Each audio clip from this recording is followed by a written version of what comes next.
Greetings, everyone. Welcome to another episode of the Western Yoga Podcast. I'm delighted to be joined today by Victoria Moran, author and vegan activist. And I'll read a little bit of her bio here from her webpage. She's written for publications since she was a teenager. She's written 13 books about well-being, spirituality, and vegan living. Her 14th book, Age Like a Yogi, will be published in 2024, this year. And Veg News magazine has listed her among the top 10 living vegetarian authors. She's been on the Oprah Winfrey Show twice, and she's been a professional speaker since the mid-90s. And after the publication of Main Street Vegan in 2012, she founded Main Street Vegan Academy, which trains and certifies vegan lifestyle coaches and educators. She's a certified life coach and holistic health coach, and she's also a 200-hour registered yoga teacher. And she's also the host of Main Street Vegan podcast, as well as she's the co-director of the Compassion Consortium, an interfaith spiritual center for animal advocates, and was the lead producer of the 2019 documentary A Prayer for Compassion. And it just goes on and on and on. So many accolades and activities and books. And so it's just a great honor to have you here. Welcome, Victoria. Oh, you're kind. You live long enough, you get a long bio. That's the key, huh? Just make Yeah, it. that's it. Well, Victoria, thanks so much for being a guest on my little podcast here. I'm so grateful. And I originally found out about Victoria through Keith Akers, who I've interviewed previously on the podcast about Christian vegetarianism. Well, today we're going to explore the vegetarian tradition within the yoga tradition. And so, Victoria, you want to just give us a little bit of background about how you came to be a vegetarian and then a vegan? Sure. When I was 5 years old, I came home from first grade, very excited that I had learned the 4 food groups, which at that time was the gold standard, according to the US government, of what we were supposed to eat. But the implication was that half of what we were supposed to eat came from animals. So those groups were fruits and vegetables, breads and cereals, dairy, and meat. And so I was all excited to recite these to my nanny. Now, this is interesting because for anybody who's at all metaphysical, there are no accidents. So of all the nannies that my 2 working parents could have hired in Kansas City at that time, they got one who was really metaphysical. I mean, she had studied Christian Science and Rosicrucians. She raised me on reincarnation. So she was an interesting woman. She also didn't like the government telling people what to do. So when I told her about these 4 food groups, she said, "Humph, there are some people called vegetarians, and they never eat any meat. And I could take you to a restaurant and get you a burger made out of peanuts, and you would think you were having beef." And I'm just thinking, oh my gosh, there's so much to learn. And I have a feeling I'm not going to get all of it from my teachers. So that was the first, like, aha, I knew there was something there for me. So I actually tried to do it when I was 13. And I think I managed 4 months on cottage cheese and fruit cocktail and got really hungry. But what really did it for me was discovering yoga when I was 17. Now, I say discover because at that time, this was 1967, you had to discover it. It wasn't all over everywhere. It wasn't at the health club and the Y. It was considered very odd. Most people had sort of heard the word, but they thought maybe it was a fermented milk product from Russia. They just weren't sure. It was a very odd thing. So there were 3 books in the Kansas City, Missouri Public Library on yoga. I read all of them over and over and over. And something that they agreed upon was that if you're going to be serious about yoga, you had to be vegetarian. So I moved to the UK, moved to London on my 18th birthday. I was going to go to fashion school. But when I got there, I found my first yoga teacher. I found this amazing bookshop that is still there called Watkins in a little kind of alley street called Cecil Court near Trafalgar Square. And it was, I guess today, what we would call a New Age bookstore. It was a spiritual, it was about yoga and mystical Christianity and environmentalism. And I just thought that I had landed in heaven, except it was an island in the North Atlantic. And so I really dove deep into all that stuff. And that was when I got rid of land animals and I came back to the States and I got rid of the fishes. Had never heard of veganism. That came a few years later. And I believed in it and I wanted to do it, but I just couldn't. I had a binge eating disorder, which complicated things. Plus, it was just weird then. You know, we didn't have non-dairy milk. I mean, we just didn't have anything. I remember going to a health food store to get some fake meat. And I picked up the can because it all came in cans then.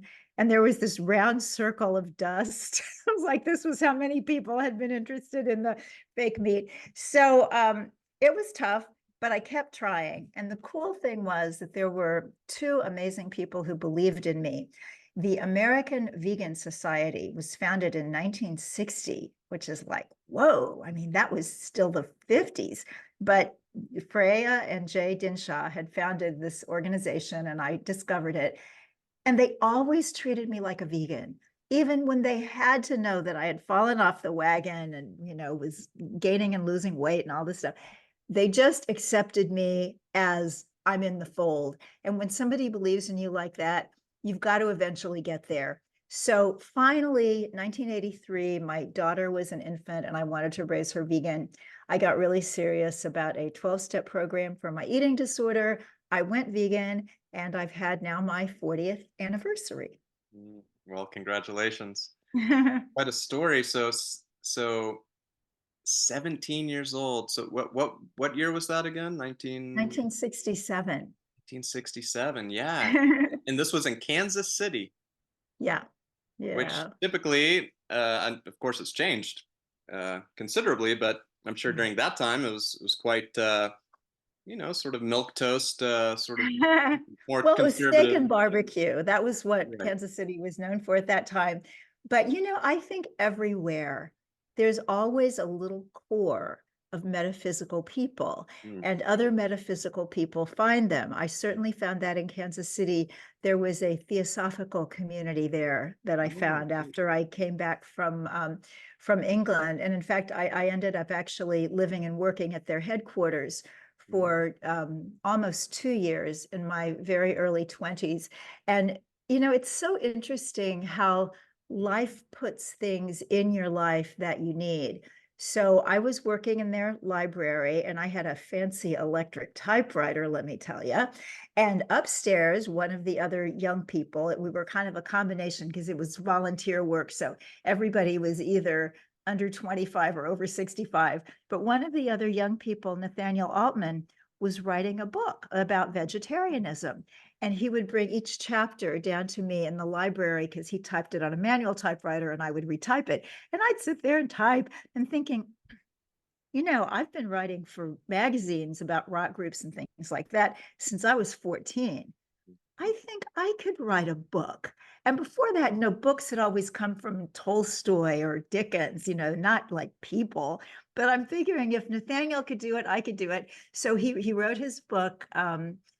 It was called Eating for Life. And he just got it published just before the big bestseller of Frances Moore Lappé, Diet for a Small Planet.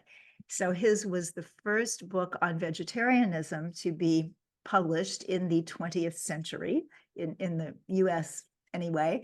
And so all these little kinds of Oh, little helps from the universe, I think if we look for them, they're all over everywhere at mm, every phase of life. that's right. Yeah, I talk about that sometimes on the podcast. My teacher used to say often that the universe supports all of our selfless and constructive endeavors, and so Oh, what I, a beautiful it's great, isn't way it? to So, put it. the universe supports all of our selfless and constructive endeavors, and that's certainly been my experience and the experience of millions of people. and it does seem that is the case, and you're just Oh, sort of like a working, example of that manifesting in objective reality here, right? wow. And And who was your teacher? Because I wrote that down. I want to know who said it. his name was Roy Eugene Davis, and he was Oh a my goodness. student of Paramahansa Yogananda.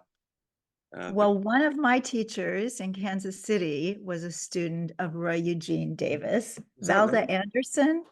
What was her Is name? that name? Her name was Valda or Val Anderson. I'm not And familiar. I I don't know looked if I her know up her. last week. She is still living and she is 100. And my first yoga teacher, the one that I found in England, Stella Cherfas, is 98. She is still teaching a senior class once a week, and she lives in a fourth floor walk up. And I know that sometimes we hear about people like this, and the standards are set so high, and the rest of us who are mere mortals think, oh my gosh, I can never do that. Well, maybe we can't, but the idea that some people can Hmm. is just so inspiring. Absolutely, and unfortunately, Mr. Davis, he passed away about 4 years ago. But yeah, so he was my teacher, and he always encouraged us to have a vegetarian diet. And prior to that, I was a big meat eater my entire life. So when I turned 27, or I was around 27 or 28 when I met him, and I stopped everything. I stopped drinking alcohol. I stopped smoking cigarettes. I stopped eating meat. I mean, like cold turkey all at once. Coffee also. That might have been the hardest one, actually. Anyway, so yeah, I stopped all of that. Sort of cold turkey when I first really about a month after meeting him.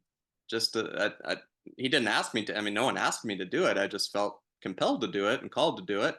Uh, much like yourself, you read those books about yoga, and they mentioned that vegetarian diet is sort of a key component of this yogic lifestyle, if you will, and you just took it upon yourself, you know, um, to do it, and I think that's what folks have to do. And by any chance, do you remember the books that were available at that time in the Kansas City Library?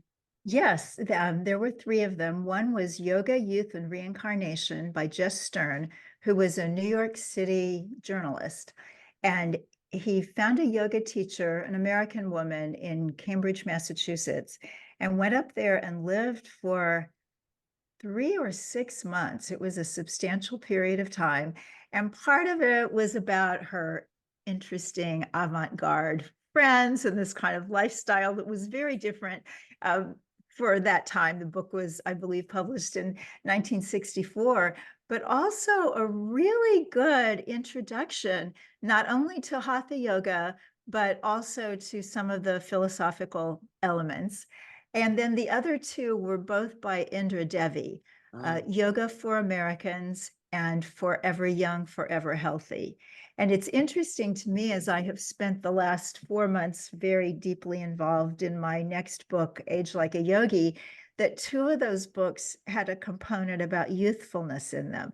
I mean, I was 17. I thought I would be young forever, but I still read them, over and over again, because I think if you're the you're sort doing a of pretty good person, job. That's oh, thank you, who's maybe done some of this in past lives, hmm and you find it in this life, and it's so familiar.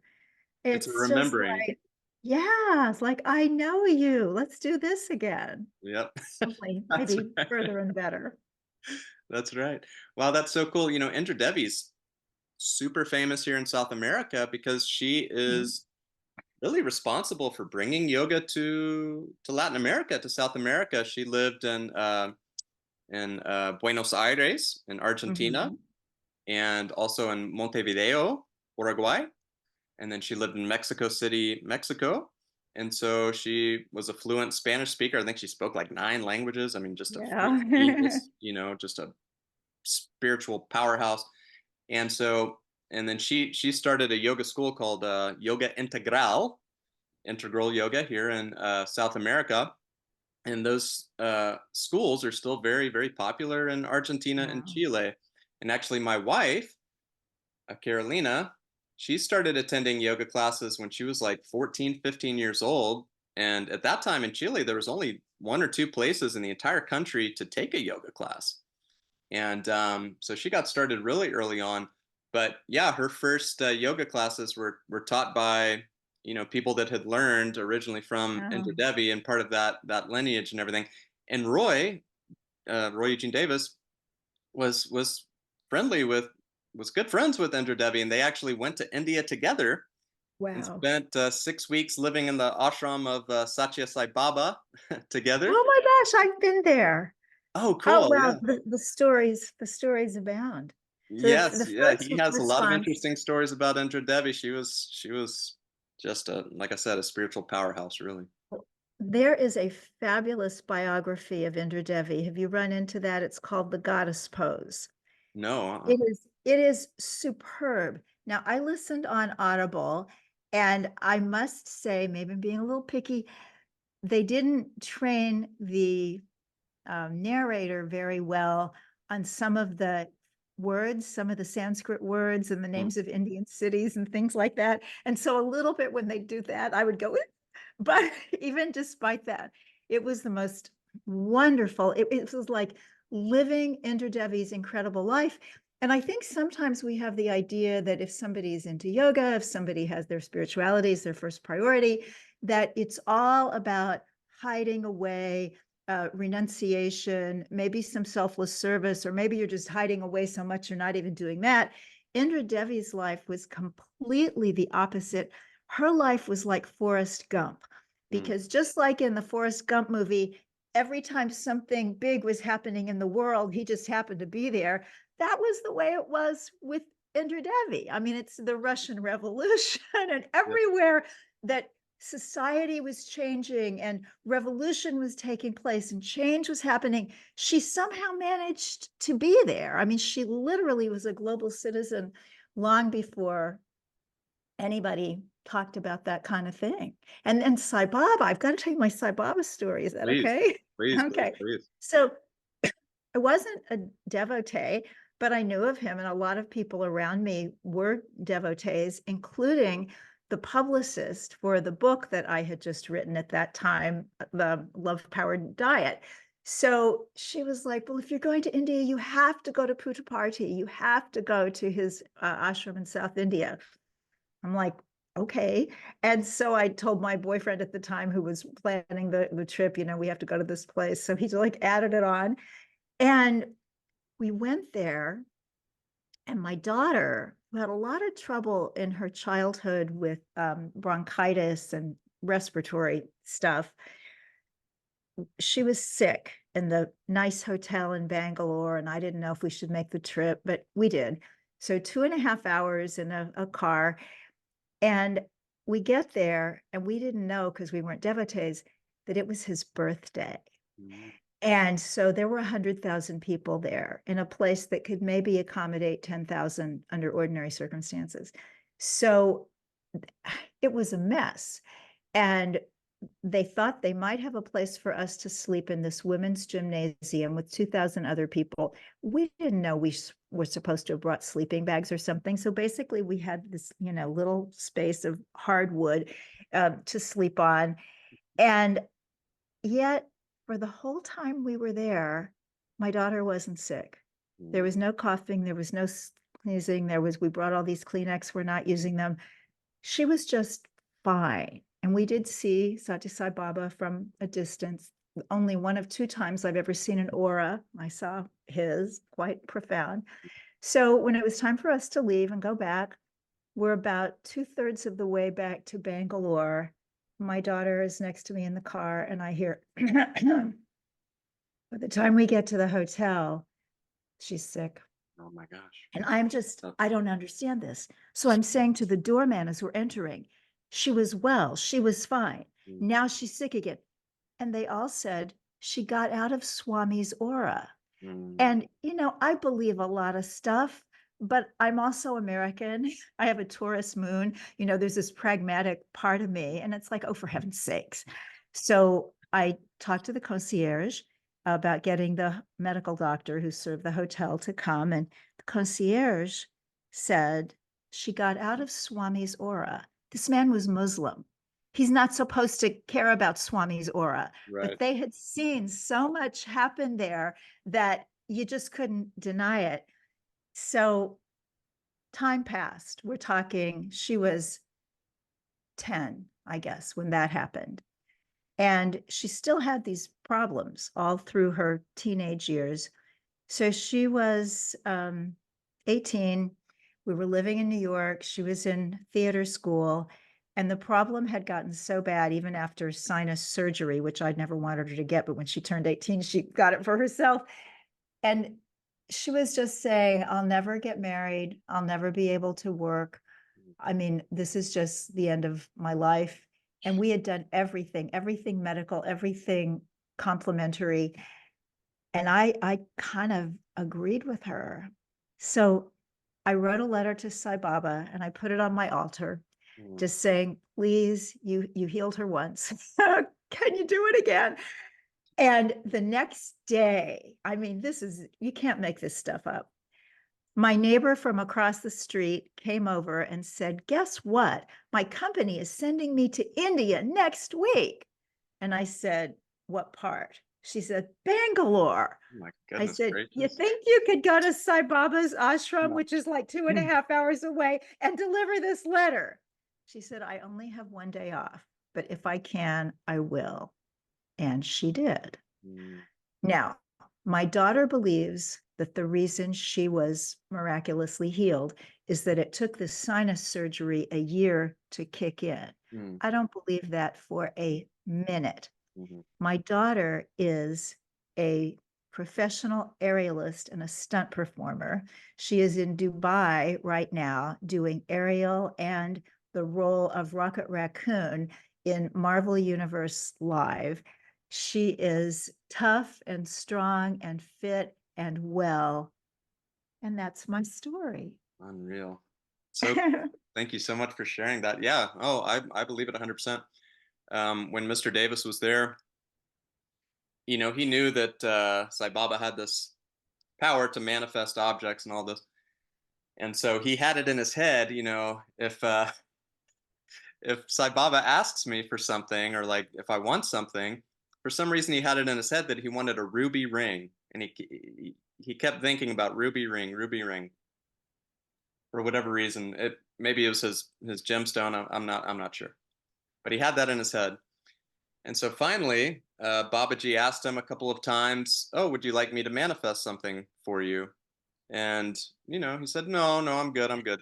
But finally, on the last day, or one of the last days that he was in the ashram with Sai Baba, uh, Sai Baba waved him over, and he did his little thing or whatever, and he opened up his hand, and sure enough, it was a ring that had a circle of small ruby gemstones with a little photo of Sai Baba in the middle. And I've seen that. I've seen that ring. He had it, with him. And one day we were eating lunch together, and he happened to have it in his pocket. And he said, "Yeah, I'll show it to you." And he just took it out, and there it was, this ruby ring that Sai Baba had manifested for him.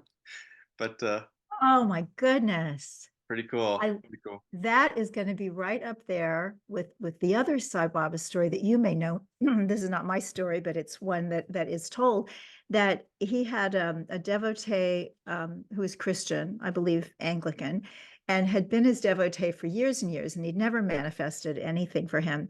And one day they were out walking, and he said, Master, I mean, not to be greedy or anything, but all these years you've never manifested anything. And Sai Baba said, oh, okay, I will. So he stopped, and they're standing there, and they're standing, and they're standing. And the guy is thinking, what is going on? This is usually an instantaneous process. So they're standing. And eventually, after a few minutes, Sai Baba hands him something. And it's this beautiful little wooden cross, because this man was Christian. And he said, well, thank you very much. I'll treasure this forever.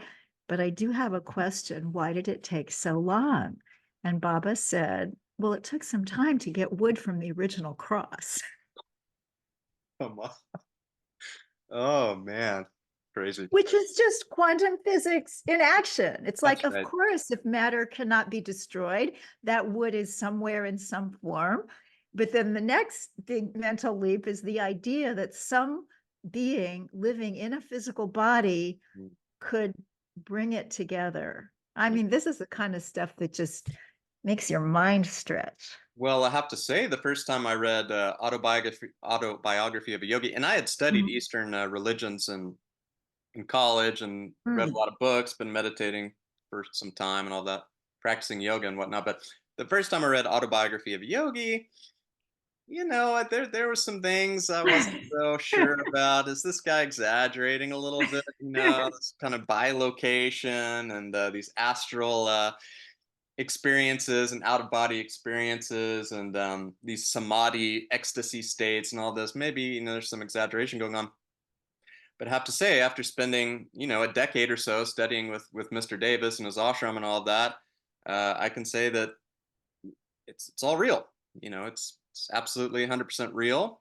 And now, when I read autobiography of a yogi, I don't have to believe it because I've lived it, I've experienced it with one of his direct disciples, and I know for sure that this is all real. And and talking about yoga, of course, in my tradition of Kriya yoga, the vegetarian diet is emphasized.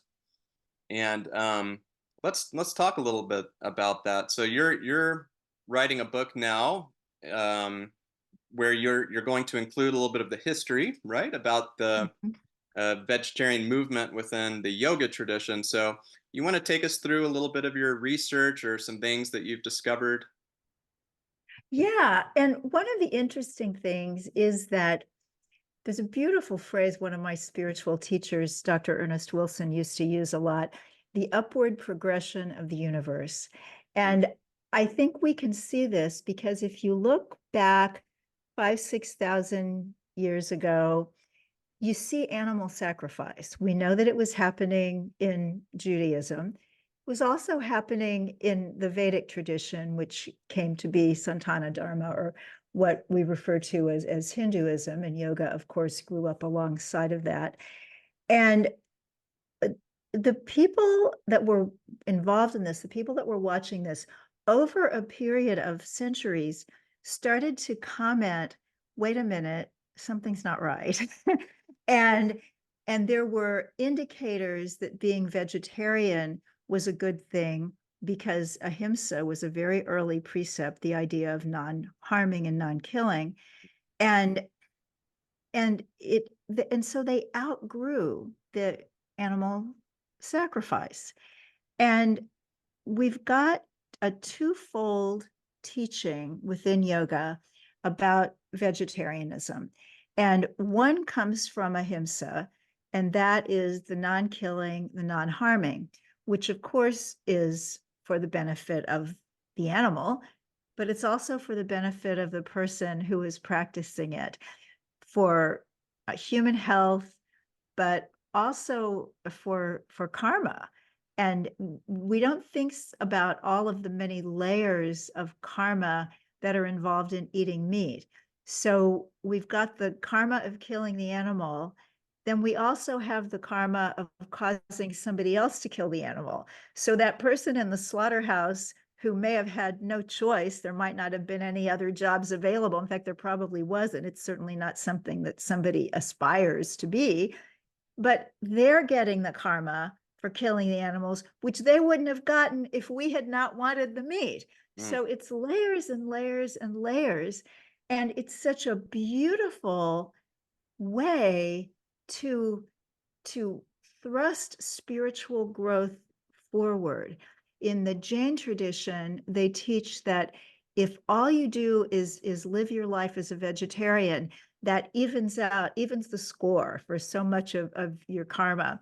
And I also remember that Helena Blavatsky, the founder of Theosophy, was asked once, well, what's wrong with eating meat? And she said, well, I don't know that there's anything wrong with it unless you want to slow down your spiritual growth, which for a theosophist would be the most awful thing ever.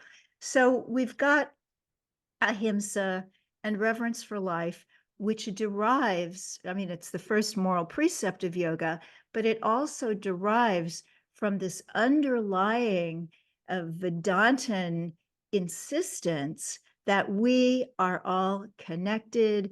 We are Brahman expressing as Atman, and our little Jiva self is trying to get to the point where the individuality goes away and we know that we are Brahman. And in order to do that, we've got to recognize that that's everybody else too. That is every other being on this earth. And probably if we were really to get to the elevated point where we could grok this kind of stuff, it's every life form, it's every cell, it's every atom is this incredible pulsing light. That is the divine.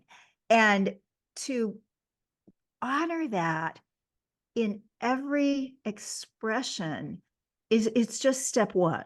It's really step one. And nowadays, particularly in the West, I mean, veganism we can get into in a minute, and the dairy and all of that. That's always been a little tricky with yoga. But even vegetarianism, it's just being pushed aside as yoga becomes so popular. I was standing in a yoga center a few years ago, and there was an anthology there that I had an essay in. And of course, this serves me right for being egotistical and pulling that book off the shelf and saying to the woman, a yoga teacher who was standing next to me, look, here's my essay on yoga and veganism. And she said, oh, well, isn't it great we don't have to be vegetarian anymore now that there's humane meat?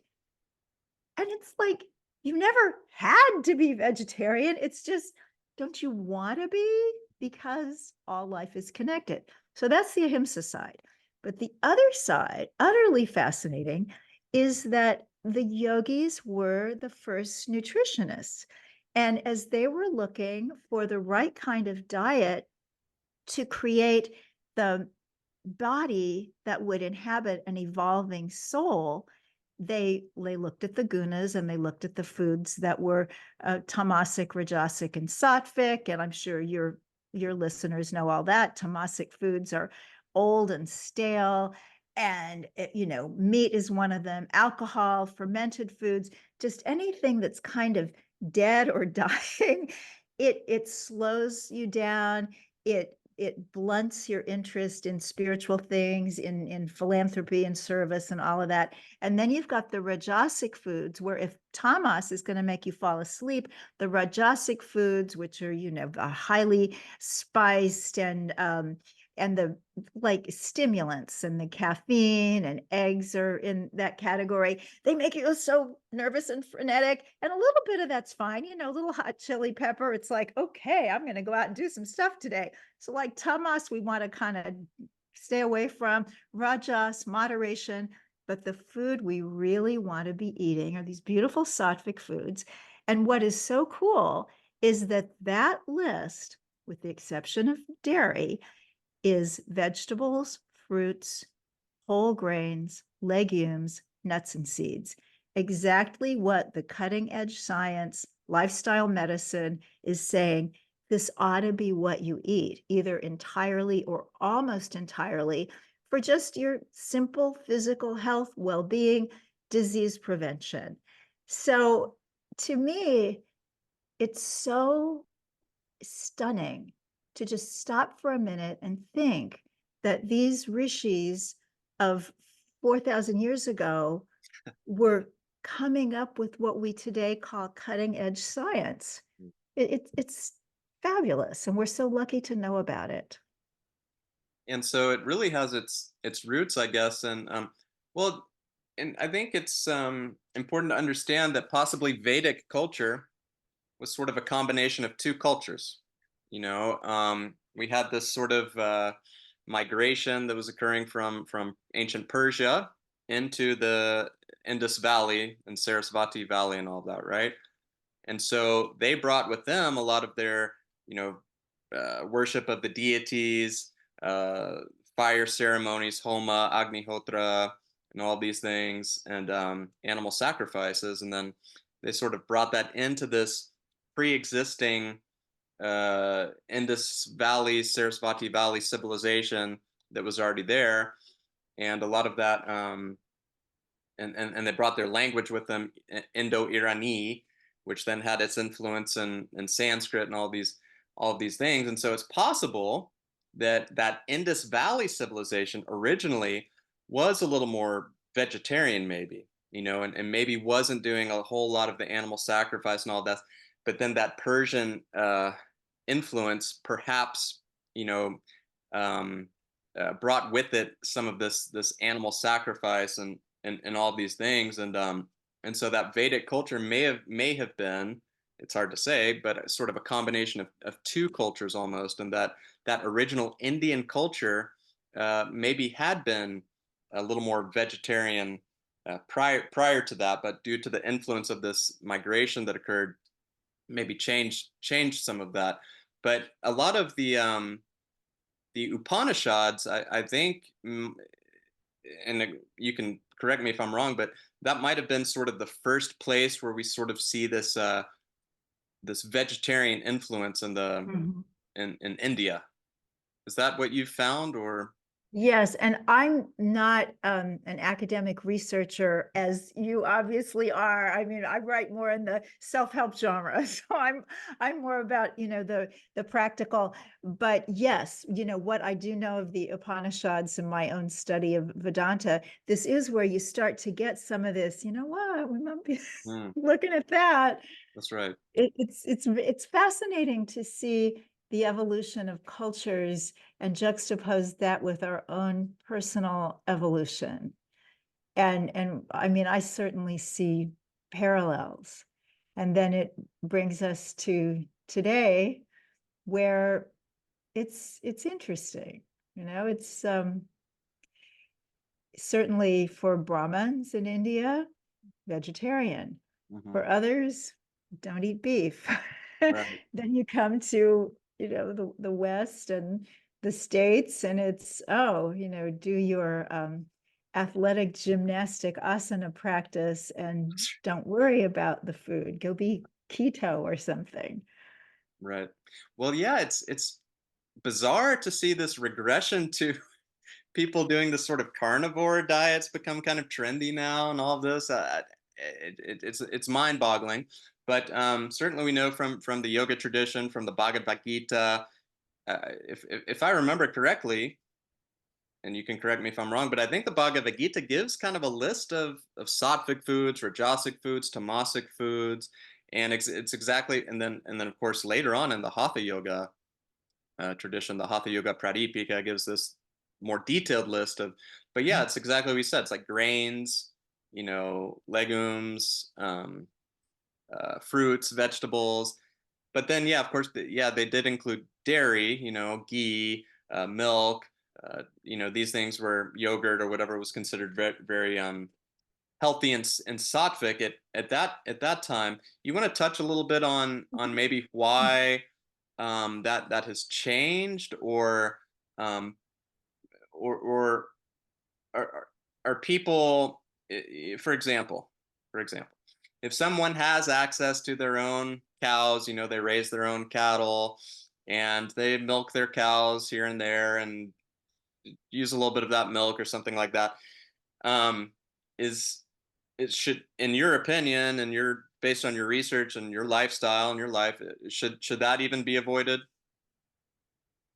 Well, the hypothetical question is always interesting. And certainly, I can't tell anybody else what to eat or what to do. It's just that it doesn't work in in the big picture. So I was at a lovely yoga retreat, and I absolutely adore these people. And they were talking about the ahimsa milk from the Hare Krishna folks, and talking about how the the cows and the calves get to be together. The milk is taken after the cow has had enough. The calf is allowed to wean naturally.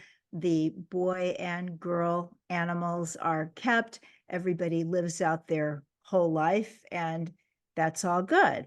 And then I was asked, would you drink it? And it's like, well, no, because I don't want to drink it. And we need to leave more for those of you who do. Mm. So I thought it's like, okay, that's where that is. But then I needed to get a lemon out of the refrigerator. And I looked, and there was no Hare Krishna milk. It was Trader Joe's milk and Chobani yogurt. Mhm. Because in the practical world of the amount of people that we have, you just can't do that. So if you think about ancient India, a small population, a largely rural population, every home had a cow.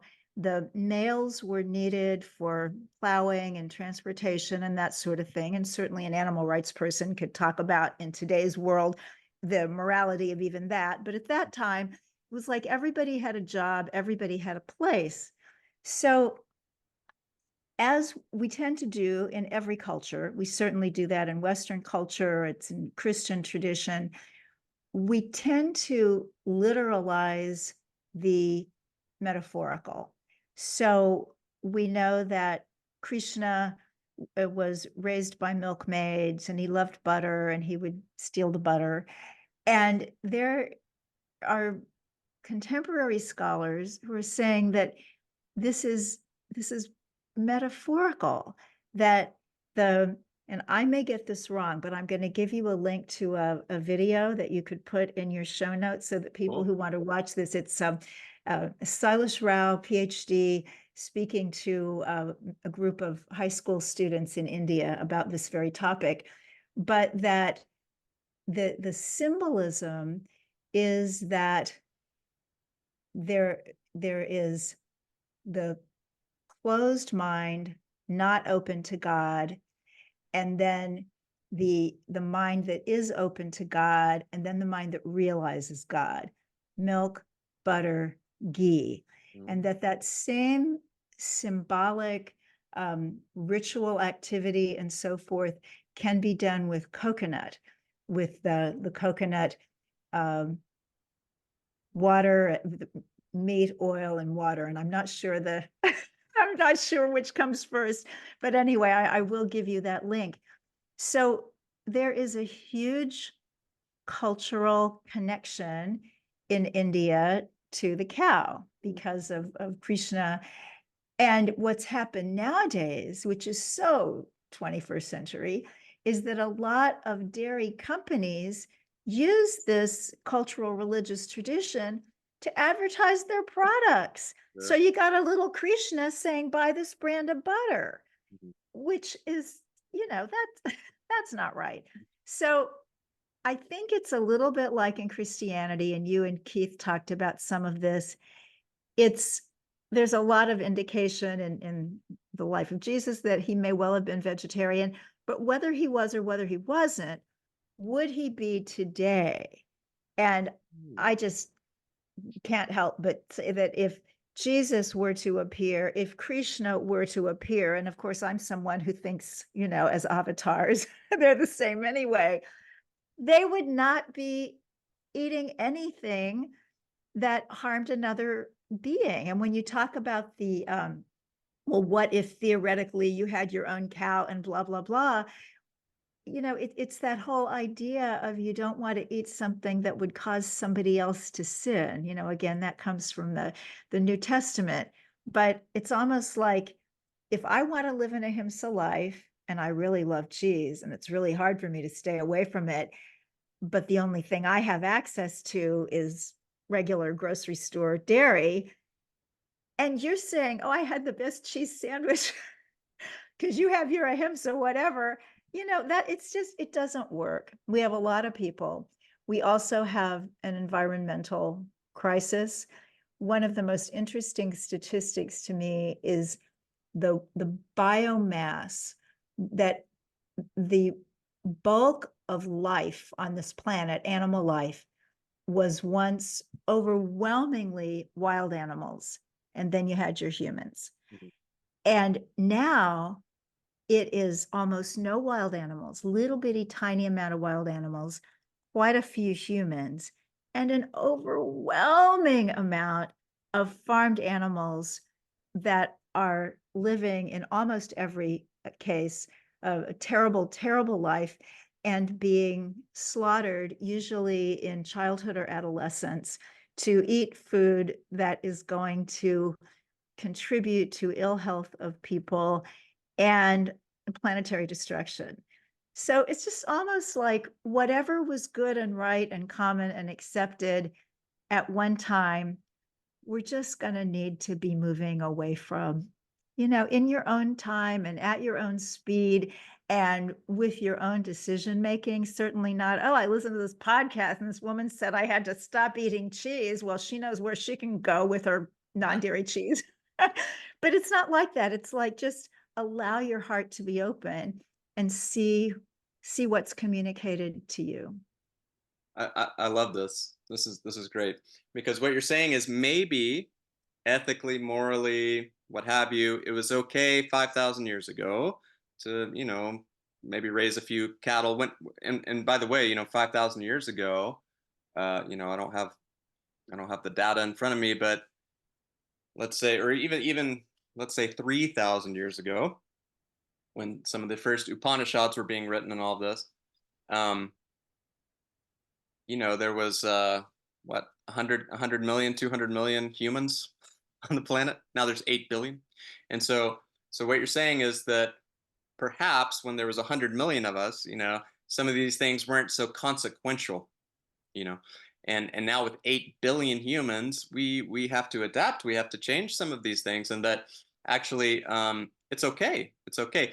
Just because something was written in a text, 3,000 years ago, doesn't mean that it's equally as applicable to our modern set of, global environmental circumstances, and that we have to be willing to adapt and maybe alter some of what we find in the ancient scriptures, or what have you, and that's okay, right? I mean, that's fine. I mean, I certainly think so. I mean, I love the idea of an ahimsa-based life.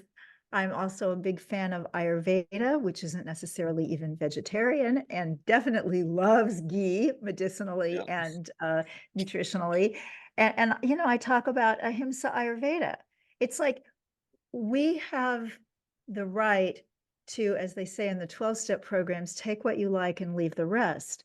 And I love everything in the yogic teachings. However, I will respectfully decline to consume dairy, because at this point in time, I don't see a way. And what they said in the early scriptures, it wasn't just milk, it was milk from healthy cows. Very hard to find healthy cows, and very hard to find anything like karma-free milk. Mm. So I believe we are allowed to evolve. We are allowed and probably required to look into our own conscience and make changes. And it's so health promoting. And and these days it's so easy and fun. And I think when you talk about something like the carnivore diet, I was speaking yesterday with a lovely medical student, Brahmin family, grew up vegetarian, became vegan, both for the animals and as he learned about the whole food plant-based diet and the health ramifications.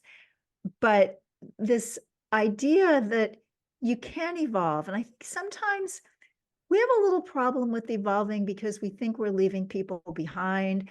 We think that we're turning our backs on our mothers or our tradition or something like that. When the truth is, any parent will tell you they want their child to evolve and to move on. I remember my mother, I thought she never approved of anything I did. And in her late 80s, one day we were with a whole bunch of people and she said, we used to think that Vicky was crazy doing that yoga and eating those beans. But now people's doctors tell them to do that. That's right. And I thought, vindicated by my mother's internist. But we're very influenced these days by people who I believe have not earned the right to influence us. And many of them are called influencers. And that's where we get this carnivore diet and everything. So this medical student that I was talking to was telling me that the overwhelming science is toward a plant-based, if not 100%, 98% plant-based diet. And yet so many of his classmates have been influenced by all these carnivore people online.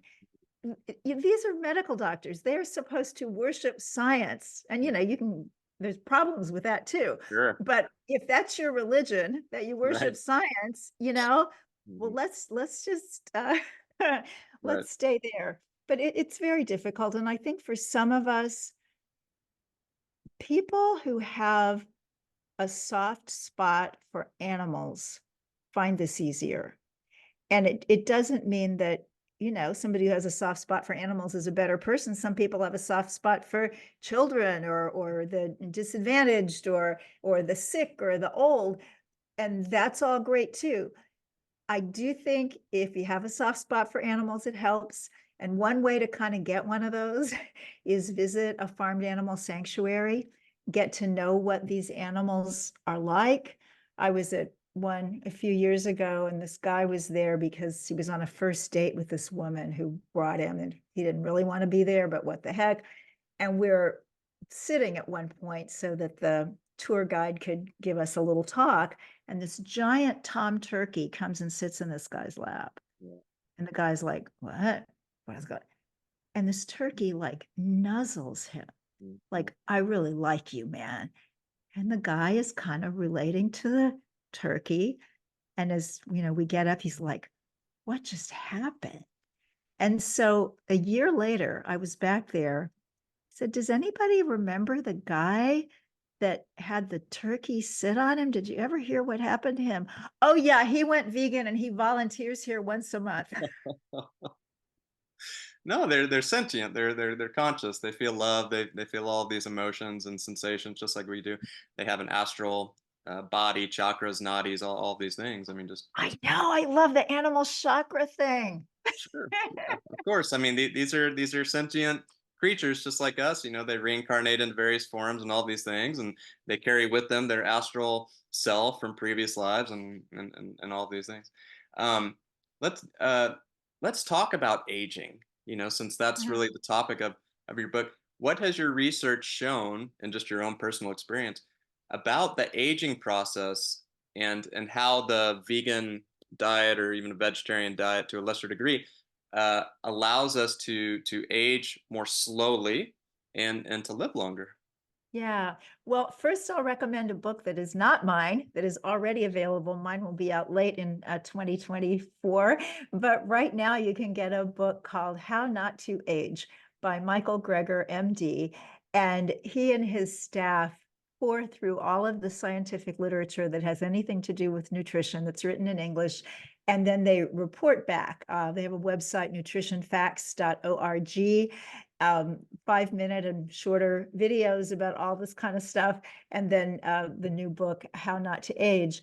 So what we know just from the scientific findings of the past 20 years are that we can do something about aging. Aging comes in 4 parts. There's the chronological, that's what your birth certificate says about you. You can't do anything about that except either accept it or not, or talk about it or not. And I always talk about Carol Channing, who was a Christian Scientist, and because they believe matter doesn't exist, they don't talk about their age. But when she was 83 and still dancing on Broadway, she figured she would bring it up.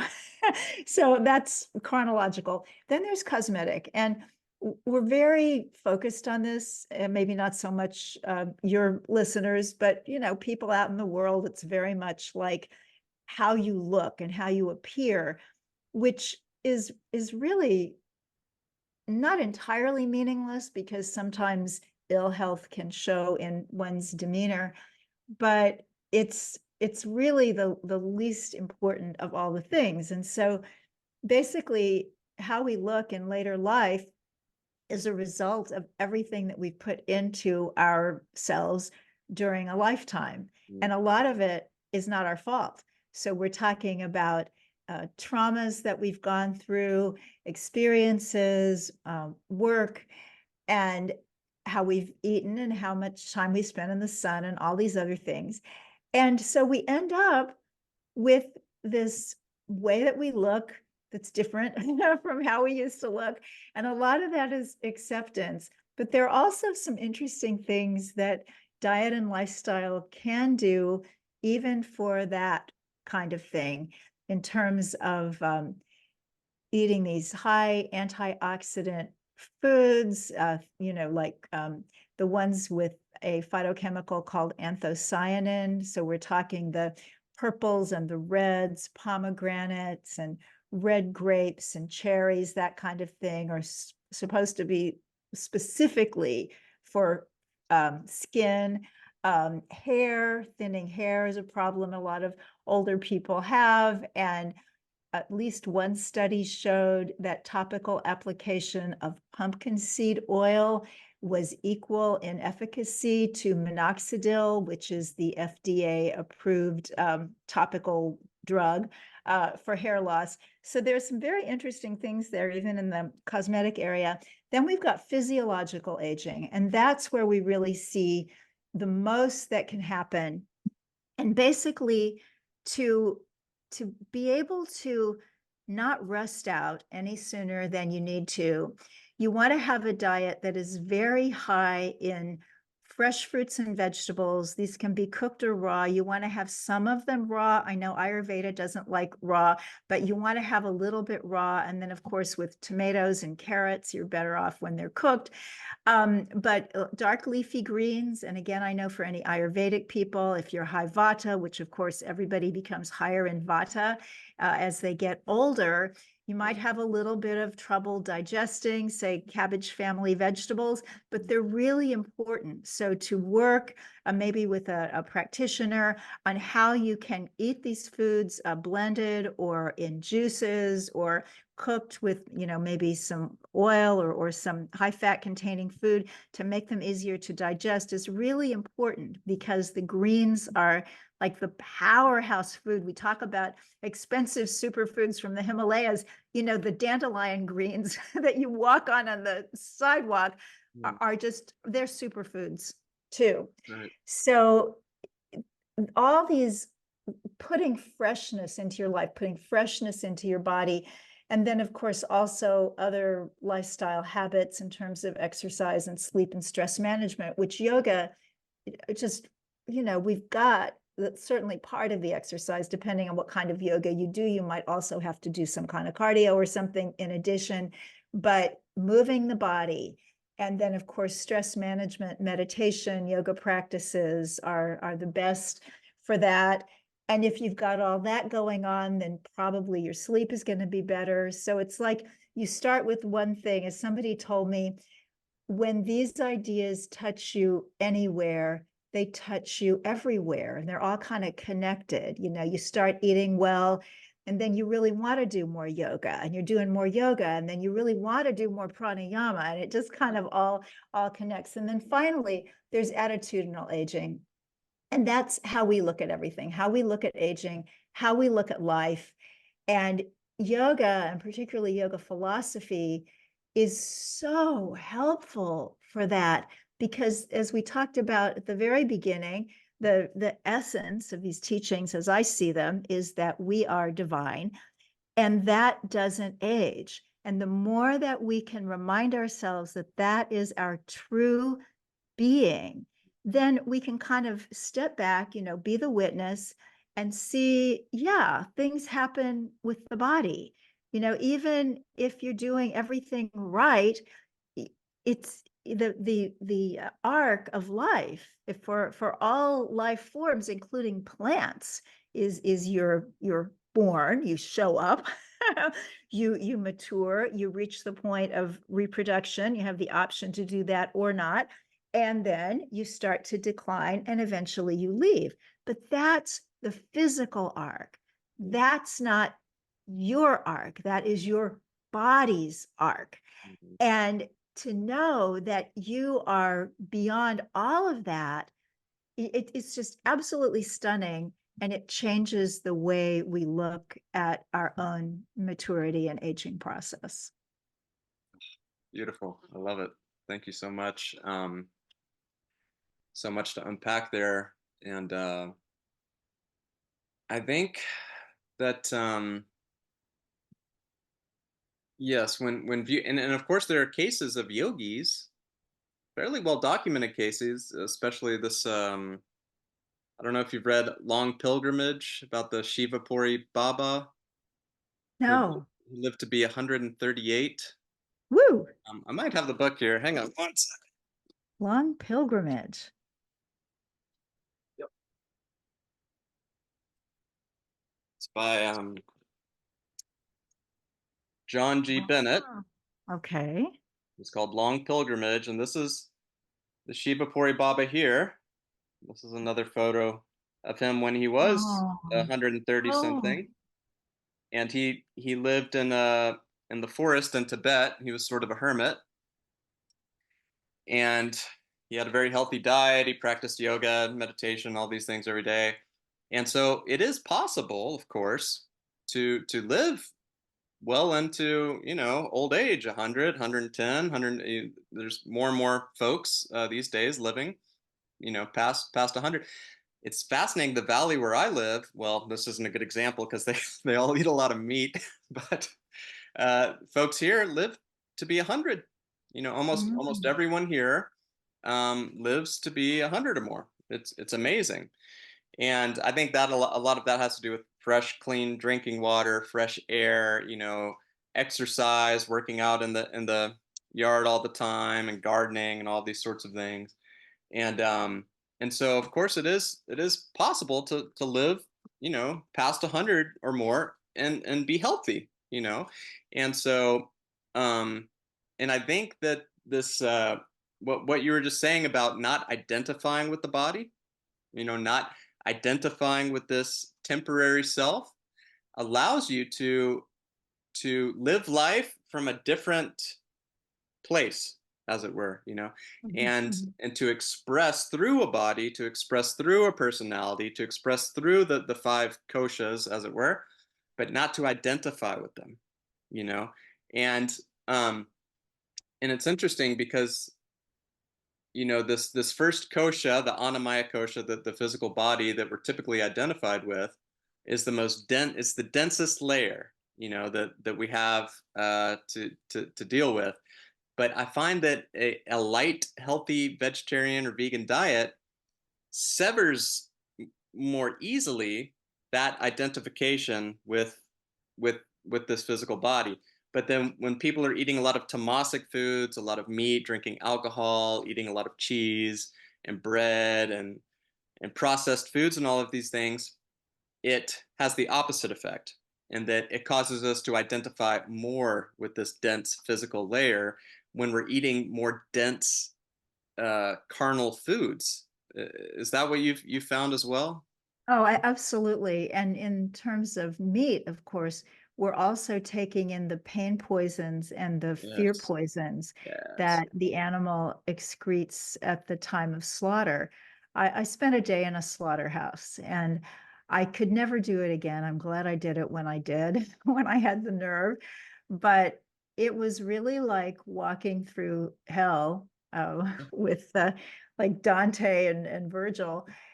And the the knowledge of the terror that these beings are experiencing at the time of death, and then someone is going to take all those chemicals into the body, and then we say, well, why do we feel anxious?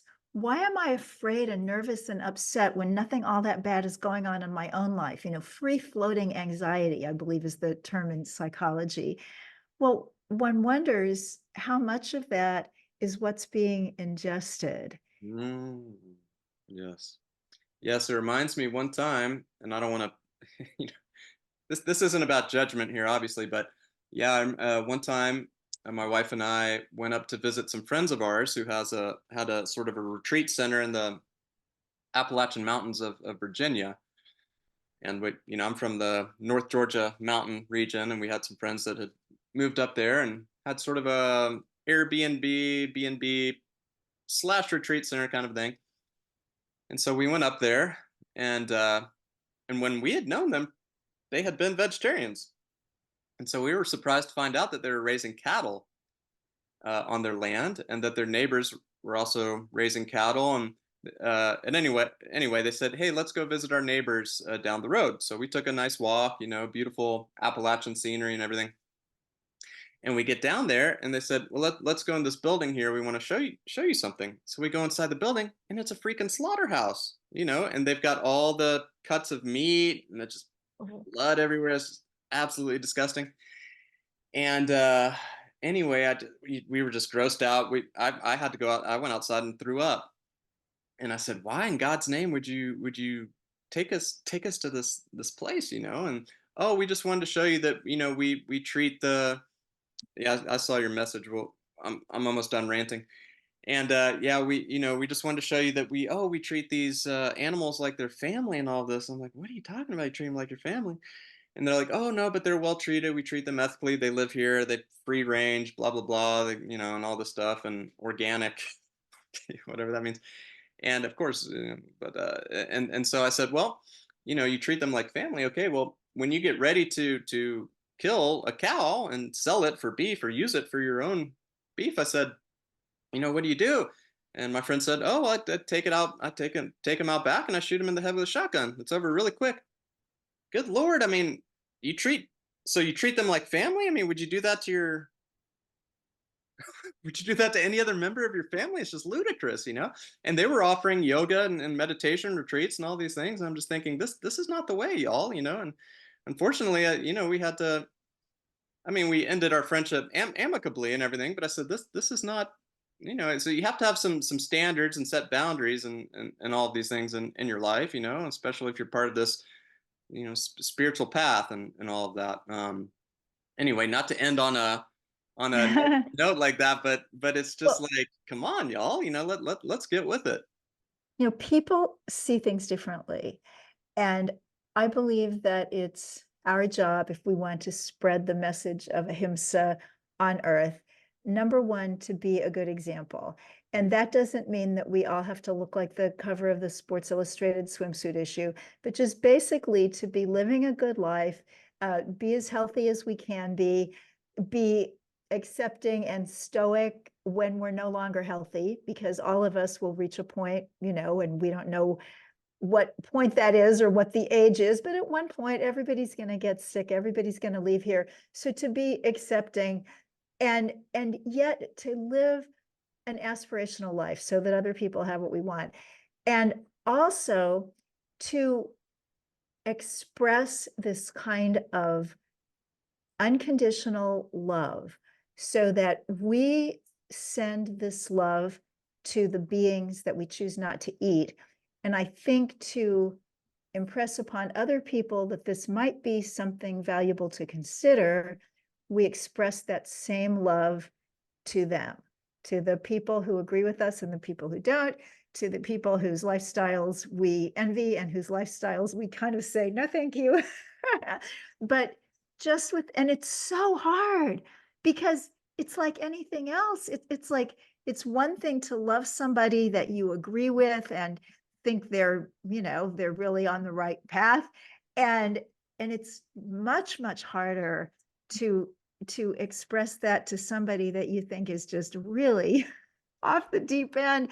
Yeah. And yet, when we can get to the point, and this is what these great yogis, all these great teachers from all the traditions, what they're able to do that we're not yet able to do is love 100% without any requirements. And to get there, I think it's going to make a whole lot of difference for everybody on earth. Well said. You want to share with my listeners here how they can find your offerings or find out more about the Compassion Consortium and all that you Oh, offer? sure. Yeah. It's kind of like the bio that, I've lived so long, I've got a lot of stuff on it. So I have a lot of this stuff too, but I'll try to shorten it and just get it down to little nitty gritty. So my website for my books and for classes and all that is just my name, victoriamoran.com. And I have a lot of other stuff going on, but you can get to all of it from victoriamoran.com. So my training program for vegan lifestyle coaches, that's mainstreetvegan.com, but you can also get there from my author website. The Compassion Consortium is compassionconsortium.org. And we've also got a link there from victoriamoran.com.